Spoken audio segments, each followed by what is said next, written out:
pull the head off, cut the feet off, flip the bird over, take out the oil sac,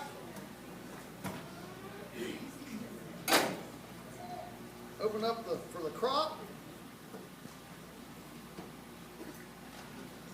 loosen up the crop, the esophagus out of the back, open up the rear end, go in. We're going to pull this fat off the gizzard. Pull the. You want to save the liver? Sure. James, can you see well enough from that side? Where we're going to come around on this side. Okay. That leaves the gut sitting in our one hand here. Cut down either side. And that's everything. Where's the heart? We got one lung, another lung. Spray it out. Cut a little slit back here. Lost the video.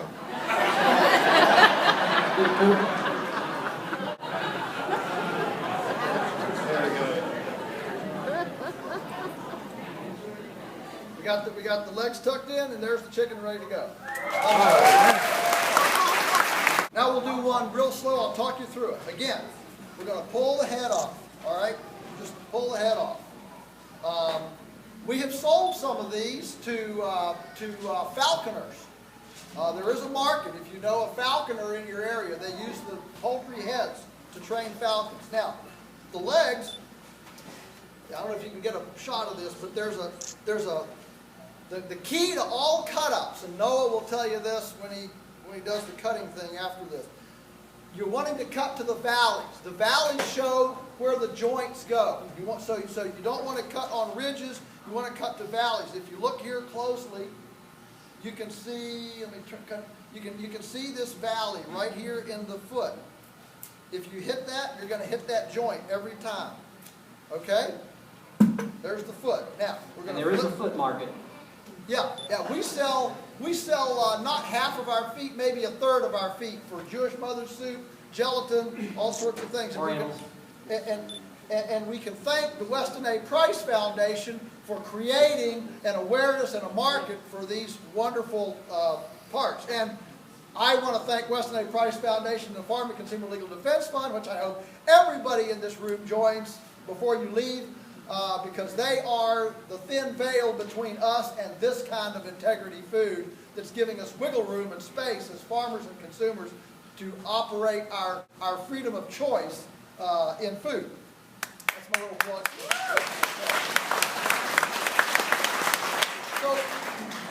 So the idea here is you get the bird upside down, and then you want to pooch up the tail here.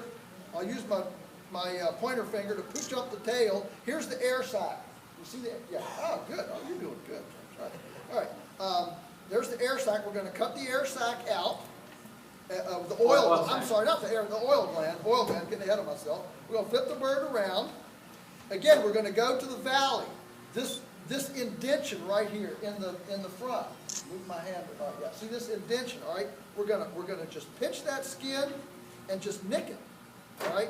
I'm told by surgeons that this is a lot of the way surgery is done. They actually use a knife, very little. They actually do a lot of tearing and wiggling and noodling in with their hands to pull tissue apart. So you want to be gentle with your knife, okay? And then I'm going to pull it up with this hand, and then I'm going to pull it down with this hand. That's going to expose the crop. Now, this is absolutely the wiggliest, slickest, snottest feeling thing that you can imagine. Again, it's empty because these were taken off of feed in order to have this nice and clean to do. So if they were on feed, this would be all full of feed. You'd have feed up the esophagus. I mean, it's a mess. How many hours off feed? We always let ours run out around noon the day before the morning we're going to process. So somewhere between 12 and 18 hours. Okay? All right. So because it's so slick, I can't. You see how I can't pinch it here? I get it because It's slick, you know, it's like afterbirth. It's great. Everybody knows what that's like. Yeah.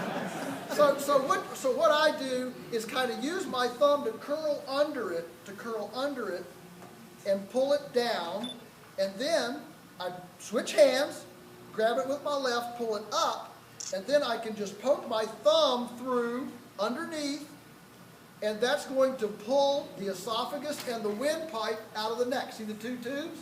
Two tubes here, all right? All that does is loosen it. I'm not gonna cut it. The reason I don't want to jerk it out or cut it off is because then that would allow digestive juices in the behind of the crop to then spill out into the cavity. All right? I want to keep all that digestive juice and stuff inside. All right? So all I'm doing is loosening it. Then I'm going to flip it around. And then I'm going to pull up. We call this the bikini cut. I'm going to pull this up because everything between my cut and below the vent is going to be thrown away. Now you can think, well, you know, what difference does that make? Well, it makes a lot of difference. You know, if we're doing 20,000 birds and we lose an ounce of bird, that's 20,000 ounces at 15 cents an ounce is $3,000.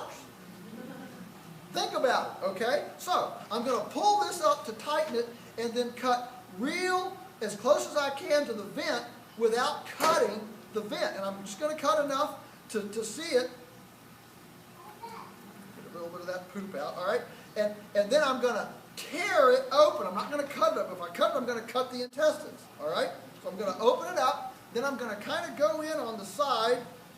And first thing I'm going to do is pull the fat off the gizzard. You see all this fat? Again, this is 2 ounces of fat. That's 30 cents. Okay? I mean, you got to think that way. It's the little pieces. It's the little things that make the difference between profit and loss. So I'm going to pull that fat off the gizzard. Here's the gizzard right here. All right? Then I'm going to go back in and scoop down. And what I'm trying to do is hook the esophagus around my pointer finger. So here's the crop. There's the there's the esophagus. Everything is right there. See, that's the whole digestive system right there. I'm going to roll it over. Here's the heart and the liver. And here's the gallbladder. The gallbladder is embedded in there behind the liver. I'm going to pull that off. I'm just going to pinch the gallbladder off. That rolls the guts into my left hand. Nothing has hit the table. All I've got now is the intestine. So now I'm going to come from the very edge of the intestine on an angle, cut down on one side, pull it over, cut down on the other side, and then cut underneath it. And that's going to take it out. And the thing I want you to notice again is, see these two globules of fat on the pubic bones? The pubic bones are right here around the vent. If you're doing a good job, you'll save this 1 ounce of fat, half an ounce on either side of the pubic bones right here. The fat adds flavor. Fat's where it's at. That's the deal, okay? It's also money in your pocket, all right? That's all done. Now, I'll go back in. I'll go. The lungs are down into the rib cage. Remember, a bird is upside down from a cow. A cow, the tender parts are up high on the back.